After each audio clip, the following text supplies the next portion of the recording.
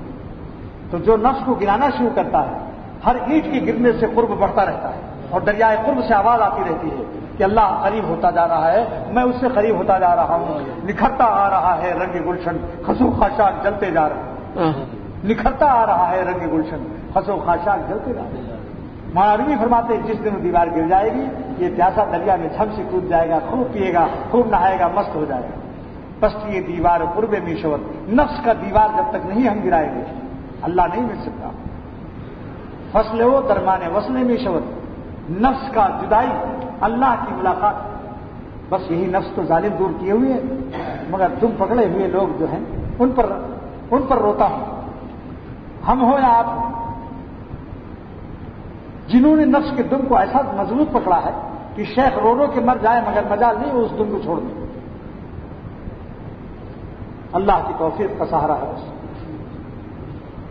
خدا تعالیٰ توفیق دے ہم کو اور آپ سب کو کہ ہم نے اس نفس دشمن کا دم چھوڑ دیں اور جان کی بازی لگا کر آپ کو راضی کر دیں. انشاءاللہ اگر آپ نے حرام خوشیوں کو چھوڑ دیا تو واللہ قسم کھا کر جامعہ شفیہ کی مسجد سے اعلان کرتا ہوں اپنے بزرگوں کے اقوال کی روشنی میں کہاں سے کیا ہوں کچھ نہیں, کہ جس نے حرام خوشیوں کو چھوڑ دیا اللہ تعالیٰ اس کو اپنی محبت کی خوشیاں, اپنے قرب کی خوشیاں, اپنے تعلق میں اللہ کی دولت سے اسے وہ خوشی دیتا ہے کہ بادشاہوں کو اس کی خبر نہیں. دنیا رومانٹک فلم دیکھنے والے ناچنے گانے والوں کو اس کی خبر نہیں. مالداروں کو اس کی خبر نہیں. بادشاہوں کو اس لذت کی خبر نہیں. حافظ شیرازی رحمۃ اللہ علیہ فرماتے ہیں کہ جب میں اللہ کا نام لے کر مست ہوتا ہوں تو ایران کی 2 سلطنت طاؤس و قے کو ایک جو کے بدلے میں خریدنے کے لیے تیار نہیں.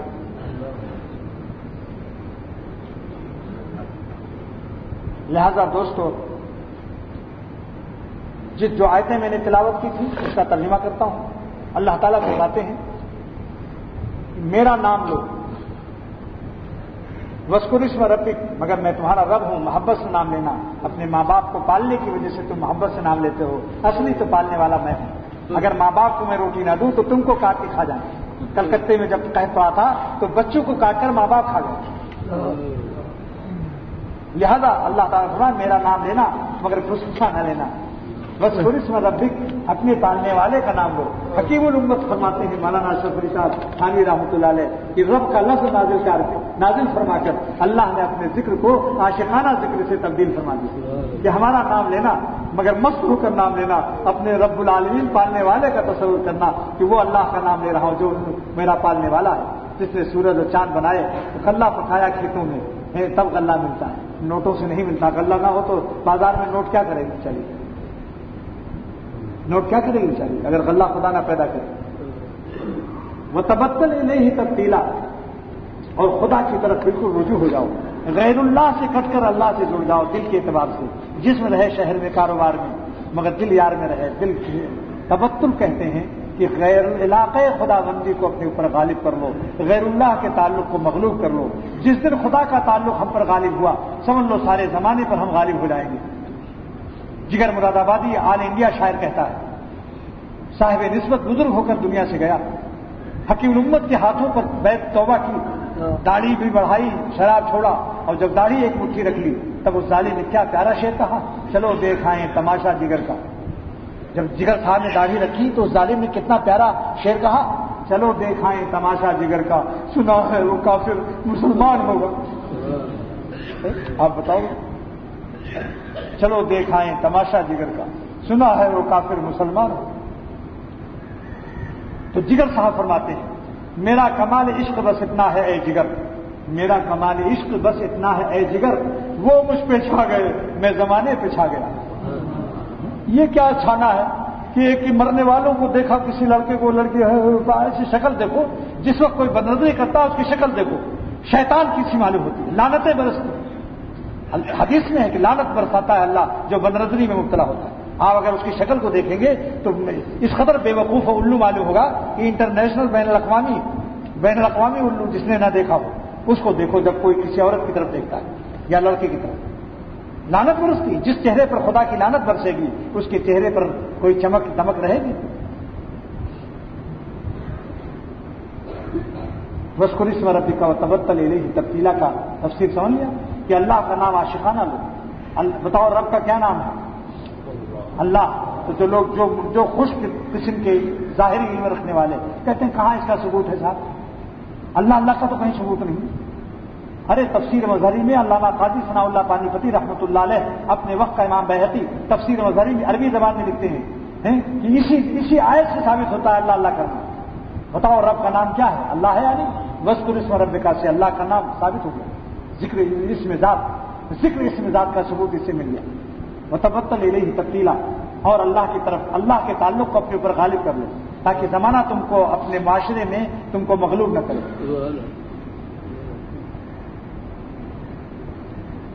رب المشرق والمغرب، رب المشرق والمغرب لا الہ الا ہو، لا الہ الا ہو سے علامہ قاضی ثناء اللہ پانی پتی رحمۃ اللہ فرماتے ہیں صوفیوں کا وہ مسئلہ ذکر نفی اس بات لا الہ الا اللہ کی جو ضربیں صوفیہ لگاتے ہیں اسی آیت سے اس کا ثبوت ملتا ہے، تو مسئلہ تصوف کا ثابت ہو۔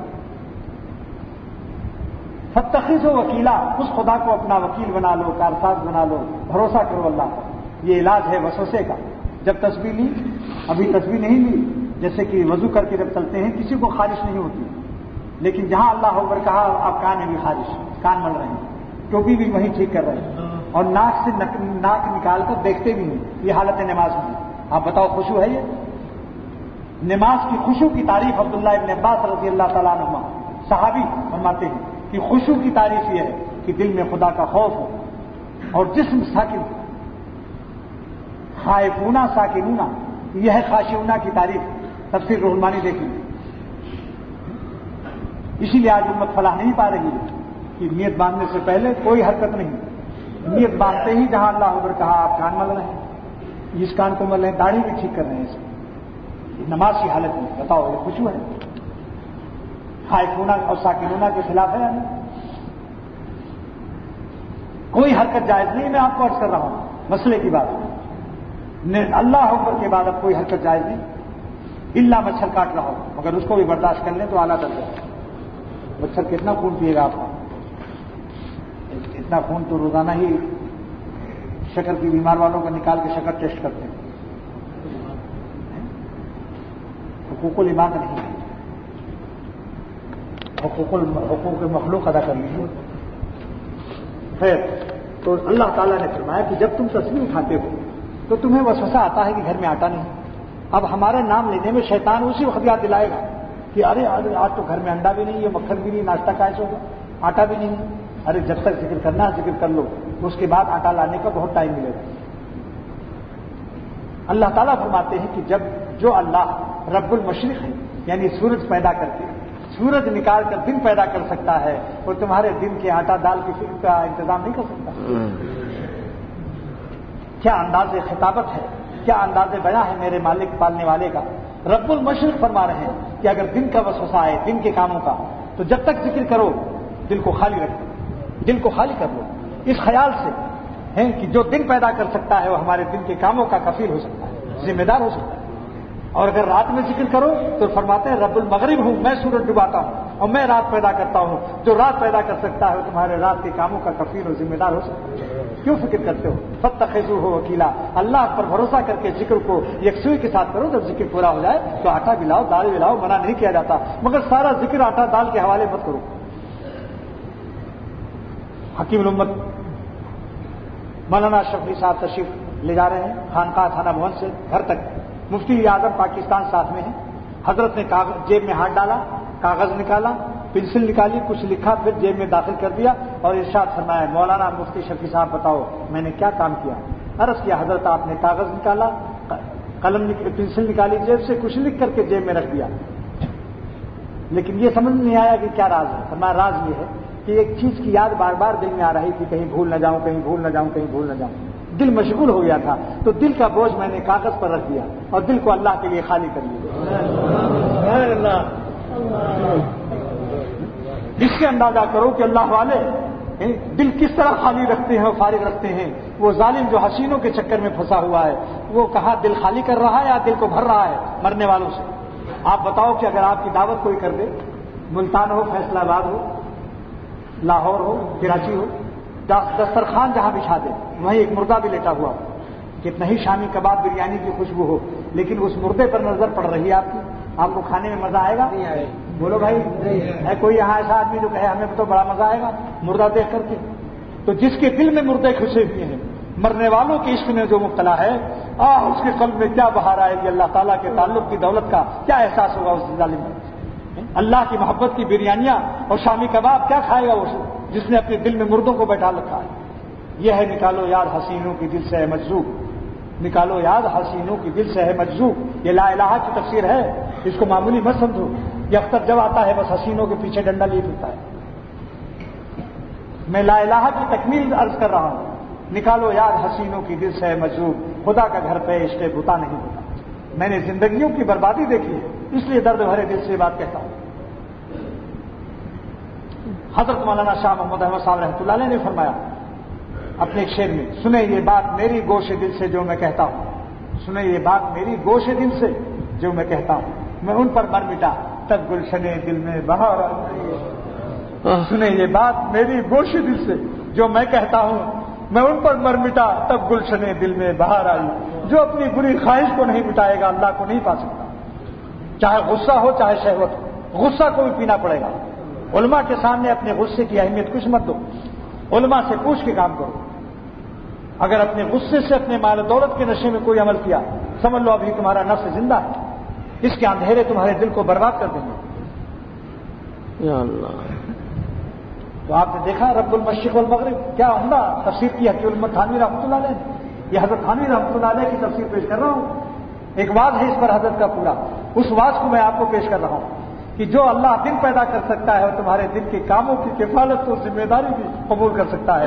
اللہ کا نام لے رہے ہو, شیطان سے کہہ دو اے شیطان آٹا کی یاد دلا رہا ہے, نمک نہیں گھر میں, ارے میں اس اللہ کا نام لے رہا ہوں جو دن پیدا کر سکتا ہے. وہ اللہ ہمارے دن کے کاموں کا ذمہ دار بھی ہے.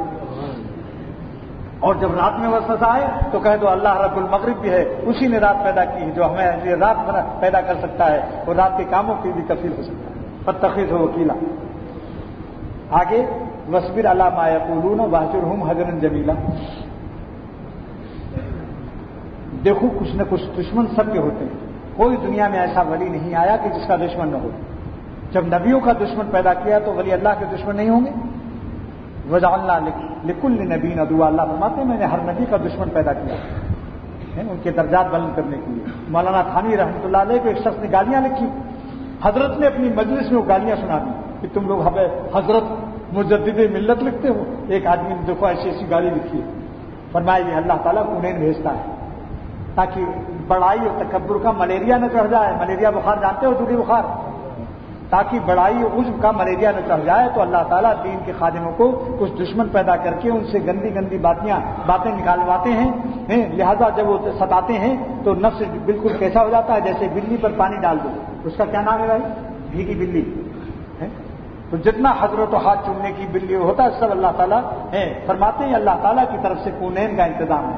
کونین کڑوا ہوتا ہے لیکن ملیریا دور کرتا ہے, تکبر اور عجب ختم ہوتا ہے. تو یہ جو کونین بھیجا ہے جس ظالم نے, اس نے میرے لیے دولت کونین کا انتظام کیا ہے کہ اللہ تعالیٰ کا تعلق و نسبت کا چاند کہیں عجب کبر کے بادلوں میں نہ چھپ جائے. اس لیے اللہ تعالیٰ کبھی مخلوق سے ایسی دشمنی مخلوق کی اللہ سے دوستی کا ذریعہ ہے.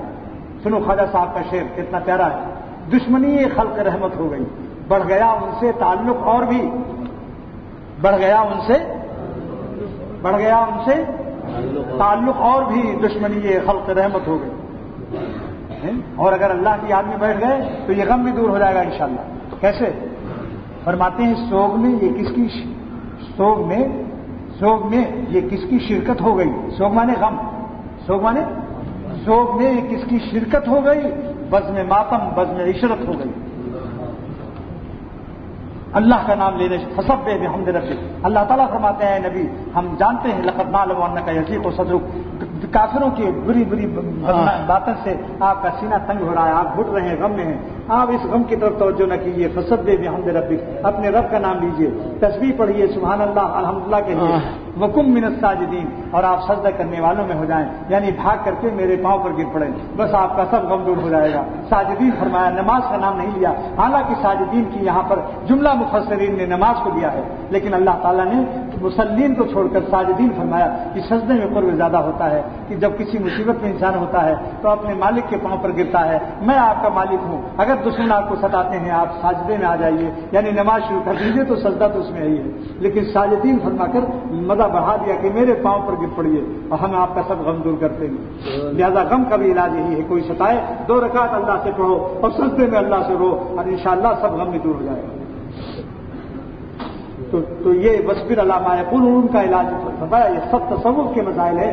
اس پوری صورت کے اندر علامہ قاضی ثناء اللہ پانی پتی رحمۃ اللہ علیہ فرماتے ہیں کہ اللہ تعالیٰ نے اس ذات کا بھی سبق دیا, نفی اس بات لا الہ الا اللہ کا سبق دیا, توکل کا سبق دیا, تبتل کا سبق دیا, اور مخالفین کے قول پر صبر کرنے کا سبق دیا. وصبر علی ما یقولون واہجرہم ہجرا جمیلا, اور جمال کے ساتھ ان سے الگ ہو جاؤ. جو تمہیں ستائے ہے انتقام سے اگر الگ ہوئے اور گالیاں بک کر کے بھاگے تو یہ جدائی جمال والی نہیں کہی جائے گی. حجر جمیل, ہجران میں جمال کب آئے گا؟ جدائی جمال والی کب ہوگی؟ جس میں انتقام نہ ہو, شکایت نہ ہو, غیبت نہ ہو. لا شکوہ فیہ ولا انتقام, یہ ہے ہجران الجمیل کی تفسیر. واہجرہم ہجرا جمیلا, اے نبی صلی اللہ علیہ وسلم کافروں سے آپ الگ ہو جائیں جمال کے ساتھ. جمال کیسے آئے گا؟ نہ شکایت کرو, نہ انتقام کا ارادہ کرو کہ اس کو مار ڈالو. نہ شکایت نہ انتقام. اب سب میرا مضمون ختم ہو گیا. اب میں عرض کرتا ہوں. علامہ قاضی ثناء اللہ پانی پتی رحمۃ اللہ علیہ تفسیر مظہری میں فرماتے ہیں کہ تصوف کے 5 مسئلے اس صورت میں سورہ مزمل شریف میں بیان کیے گئے. تصوف کے مسائل جس میں سے ذکر اسم ذات, لا الہ الا اللہ, توکل, تبتل. ذکر اسم ذات, توکل, لا الہ الا اللہ 4, اور صبر علی ما یقولون ہے, مخالفین کی اقوال پر صبر کرنا, جمال کے ساتھ الگ رہنا, نہ انتقام لو نہ شکایت کرو. 5 سبق مل گئے. 2 سبق اس میں شروع میں دیا گیا ہے. یا ایھا المزمل قم اللیل, اے نبی صلی اللہ علیہ وسلم, اے چادر اوڑھنے والے, آپ غم میں چادر اوڑھے ہوئے تھے, لہذا غم میں چادر اوڑھنے سے بہت سکون ملتا ہے. کیونکہ جب حضور صلی اللہ علیہ وسلم غمگین تھے تو چادر اوڑھی تھی, تو سنت ہوئی یا نہیں؟ غم میں چادر اوڑھ لینا سنت ہے, بس سمجھ لینا. یا ایھا المزمل, اے غم سے چادر اوڑھنے والے, قم اللیل, راتوں کو اٹھیے, یہ بھی علاج ہے, غم کا علاج ہے بھی, تہجد پڑھو. قم اللیل الا قلیلا, مگر زیادہ رات بھر مت جاگو. ورتل القرآن ترتیلا, قرآن شریف کو خشیت کے ساتھ, ترتیل کے ساتھ, تجوید حروف اور اس کے ساتھ تلاوت کیجیے. تو علامہ قاضی ثناء اللہ پانی پتی رحمۃ اللہ علیہ فرماتے ہیں کہ جملہ صوفیاء کرام یہ بتاتے ہیں کہ تلاوت قرآن اور رات کو تہجد میں اٹھنا، یہ آخری سلوک کا یہی سبق آخری ہے، اولیاء اللہ کا آخری سبق ہے یہ۔ ابتدائیہ کیا ہے؟ پرائمری اسکول ہے، وہ کیا ہے؟ ذکر اسم ذات، لا الہ الا اللہ، یہ سب شروع کے اسباق ہیں۔ آخر میں دو چیزیں رہ جاتی ہیں، تلاوت قرآن پاک اور تہجد کی نماز۔ تو علامہ قاضی ثناء اللہ پانیپتی رحمۃ اللہ علیہ تفسیر مظہرین فرماتے ہیں کہ بتاؤ بھائی، پہلے موقوف علیہ پڑھایا جاتا ہے، بخاری شریف دی جاتی ہے، پہلے میٹرک میں جاتے ہیں یا BA کا کورس کراتے ہیں؟ بتاؤ بھائی، پہلے نورانی قاعدہ پڑھایا جاتا ہے یا پہلے ہی سے قرآن شریف پڑھاتے ہیں؟ تو اللہ تعالیٰ نے سب سے پہلے تو بخاری شریف دے دی، یعنی اونچا سبق، تلاوت قرآن کیجیے اور رات کو تہجد اٹھیے، اور سب جو شروع کے اسباب تھے اس کو بعد میں بیان کیا کیوں ایسا ہوا۔ ترتیب تو یہ ہونی چاہیے تھی، پہلے نیچے ان کے سبق ملتے، بعد میں آخر میں سبق نازل ہوتا۔ فرمایا چونکہ جس پر نازل ہو رہا تھا، جس پر یہ سبق نازل ہو رہا تھا، جس پر قرآن اتر رہا تھا، وہ منتہی تھا، سب اولیاء اللہ کے آخری مقام، نبیوں کے سر آخری مقام سے اونچا تھا، اس لیے ان کی رعایت سے اللہ تعالیٰ نے اونچا سبق پہلے نازل کر دیا، اور بعد میں متوسطین اور مقتدین کے لیے بعد میں سبق نازل فرمایا۔ یہ ہے اولئک آبائی فجئنی بمثلہم، یہ ہے ہمارے باپ داداؤں کے علوم۔ بس آج کی مجلس ختم، دعا کیجیے اللہ تعالیٰ۔ تقدیم و تاخیر سے مذکور اسم ربے کا تبتل، تقدیم و تاخیر ہے۔ ہاں، بعض لوگ اللہ کے ذکر میں یہ سوچتے ہیں کہ بیٹی کی شادی ہو جائے، فلاں مکان کی چھت ڈال دیں۔ آج کل مولانا بہت ہی ذہن سکون سے نہیں ہے، بے حد مشغول ہوں، اس مشغولی میں اللہ کے نام لینے کا ذرا سا کیا مزہ آئے گا، ذرا دو چار کام اہم کر لوں پھر خدا کا نام لوں، یا فلاں گناہ کی عادت ہے، ابھی اس گناہ سے چھوڑنے کی ہمت نہیں ہے، جب اس گناہ کو چھوڑ دیں گے تب اللہ کا نام لیں گے اور پھر صوفی بنیں گے۔ اس کا جواب دو ہے، ایک تو یہ قرآن پاک کی آیت کا نزول بتا رہا ہے، حکیم الامت فرماتے ہیں اللہ نے یہ نہیں فرمایا کہ غیر اللہ سے کٹ جاؤ، پہلے میرا نام لینا شروع کرو۔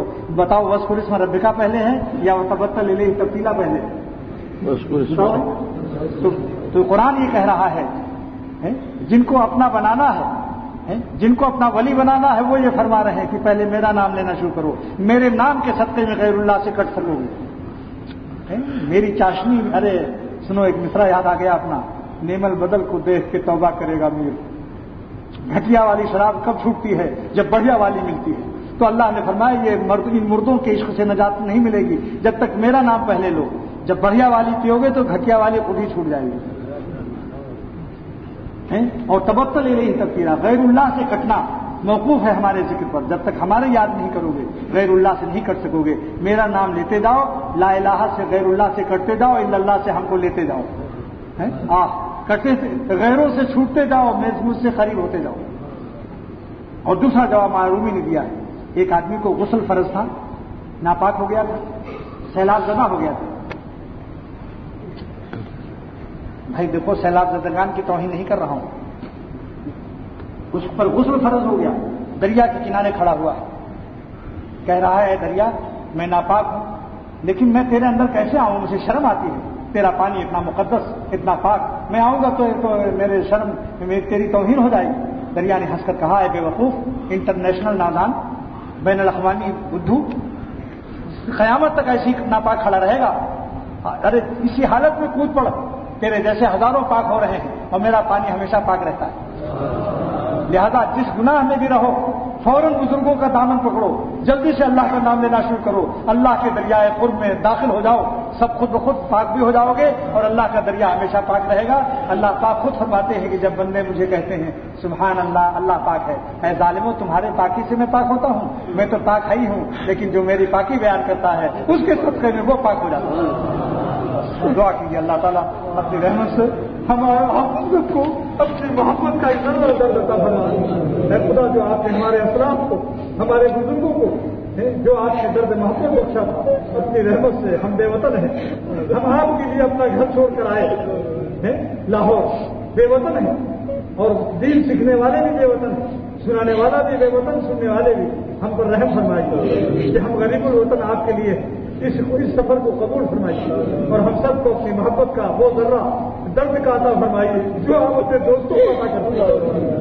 اگرچہ آپ کے نزدیک ہمارے سینے اس قابل نہیں ہیں مگر آپ کا ایک نام کریم ہے. محدثین نے لکھا ہے کریم کے معنی یہ ہیں وہ لائق جو نالائق پر بھی مہربانی کرتے ہیں. اے خدا آپ کریم ہیں, آپ وہ لائق ہیں ہمارے مالک مولا کہ ہم جیسے نالائقوں پر بھی مہربانی کرنے والے ہیں. لہذا اپنی رحمت سے ہم سب کو اللہ والی نسبت عطا فرما, اللہ والی زندگی نصیب فرما, نفس شیطان کی مردود اور لعنتی غلامی سے نجات عطا فرما, اور دنیا آخرت, دنیا بھی ہماری بنا دے آخرت بھی بنا دے. دونوں جہاں کے مالک آپ ہیں. کیا خواجہ صاحب کا شعر ہے, دونوں جہاں کا دکھڑا مجذوب رو چکا ہے, دونوں جہاں کا دکھڑا مجذوب رو چکا ہے, اب اس سے فضل کرنا اجازت ہے تیرا. اے اللہ ہم سب کی اور ہمارے خاندان جو یہاں نہیں ہیں, ہمارے بال بچوں کو, رشتے داروں کو, خاندان کو بھی کسی کو محروم نہ فرما. 100% جتنے بیٹھے ہیں تو خدا اپنی رحمت سے قریب ہونے کے سلسلے سب کو صاحب نسبت فرما دے. اختر کو بھی میرے سب سامعین حضرات کو, اور نسبت میں کیسی سن لو بھائی, اگر نسبت نہیں ہے تو عطا فرما, اگر ضعیف ہے تو قوی فرما, اگر قوی ہے تو اقوا کر دے. یہ دعا مولانا جلال آبادی دامت برکاتوں کی ہے. بس اللہ تھوڑا سا وقت ہے, ہم نہیں مانگ سکتے آپ سے زیادہ کیونکہ ضعیف ہیں, کمزور ہیں, وقت بھی تھوڑا ہے. لہذا ابا بہت سی نعمتیں بچوں کو بے مانگے بھی دے دیتے, لہذا مانگنے کی طاقت تھک چکی, بیان سے تھک چکا ہوں اور وقت بھی نہیں. لہذا اگر ابا کے اندر یہ رحمت ہے کہ بچوں کو بے مانگے دیتے ہیں تو ہمارے آپ ربا ہے, ہم کو بے مانگے سب کچھ عطا فرما دیجیے جو ہمارے لیے دنیا میں مفید ہو, آخرت میں مفید ہو. اللہم انا نسألک من خیر ما سألک منہ نبیک محمد صلی اللہ تعالی علیہ وسلم ونعوذ بک من شر ما استعاذ منہ نبیک محمد صلی اللہ تعالی علیہ وسلم وانت المستعان وانت المستعان وعلیک البلاغ ولا حول ولا قوت الا باللہ. آج ایک اسم اعظم پڑھتا ہوں تاکہ دعا قبول ہو جائے. اللہم انا نسألک بان لک الحمد لا الہ الا انت المنان بدیع السماوات والارض ذو الجلال والاکرام یا حی یا قیوم. نبی پاک صلی اللہ علیہ وسلم نے قسم کھائی, قسم ہے اس جان کی, قسم ہے محبت کی جان کی صلی اللہ علیہ وسلم, جو اس کو پڑھے گا اس کی دعا اللہ تعالیٰ قبول فرما لے گا. تفسیر روح المعانی کے اندر ہے, میری کتاب ایک ہے کشکول معرفت, اس کے اندر بھی ہے. اللہم انی اسألک بأنك أنت الله لا إله إلا أنت الأحد الصمد الذي لم يلد ولم يولد ولم يكن له كفوا أحد. اللهم إنك مليك مقتدر ما تشاء ومن أمر يكون. أسعدنا في الدارين وكن لنا ولا تكن علينا وانصرنا على من بغى علينا وأعذنا من هم الدين وقهر الرجال وشماتة الأعداء. وصل وسلم يا رب على نبيك محمد صلى الله عليه وسلم والحمد لله رب العالمين صلى الله عليه وسلم. روسینیا کے مسلمانوں کو دعا کرو اللہ ان کو مظلومیت سے بچائے, کشمیر میں مجاہدین کو اللہ فتح مبین عطا فرمائے اور سیلاب زدگان کی مصیبتوں کو دور فرمائے, نقصانات کی تلافی فرمائے. افغانستان میں مضبوط اسلامی نظام قائم ہو, اتحاد پیدا ہو جائے, فلسطین کے مسلمانوں کی مدد فرما, اور پورے عالم میں جہاں کوئی مسلمان مظلوم ہو تو اس کا دکھ کو سکھ سے بدل دے, اس کے غم کو خوشی سے بدل دے, اس کی بیماری کو صحت سے بدل دے. بس دونوں جہان آپ سے مانگتے ہیں, مالک کے دو جہاں. واخر دعوانا الحمد للہ رب العالمین وصلی اللہ تعالی علی خیر خلق محمد وآلہ وصحبہ اجمعین برحمتک یا ارحم الراحمین. اور جو گناہوں کے سیلاب میں ہیں ان کے لیے دعا کرو, جو کسی گناہ کے سیلاب میں ہیں اللہ اس سے اس کو نجات دے, ہم سب کو تمام گناہوں سے نجات دے, اللہ والی زندگی عطا فرما دے.